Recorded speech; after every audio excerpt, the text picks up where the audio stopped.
যদি বেশি রেগে যায় বউর চেহারার দিকে তাকে বলবেন আসসালামু আলাইকুম, আরেকটু বকা দেন, আসসালামু আলাইকুম, আরেকটু রাগেন, আপনি রাখতেছেন, আমার বেশি ভালো লাগতেছে, এত করে শাসন আমাকে কেউ করে নাই, তো এত কঠিন কথা কেউ বলে নাই, আপনার প্রত্যেকটা কথা তো আমার কাছে ফুলের মতো লাগতেছে, আসসালামু আলাইকুম, আপনার উপর শান্তি বসে থাক, আপনি যেন আমাকে সারা জীবন এরকম রাগ দেখাইতে পারেন।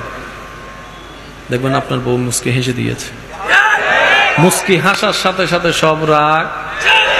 আর যারা স্বামীরা আছেন, অনুরোধ করে বলি, স্ত্রীদেরকে খুশি করা আহামরি বেশি কিছু না, ওনাকে যে হীরার আংটি গয়না দিতে হবে বিষয়টা তা নয়।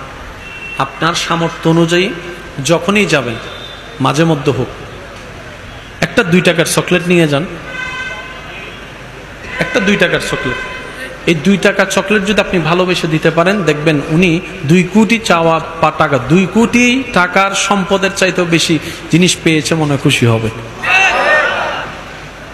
স্বামীরা ইনশাল্লাহ কাজটা করতে পারবে।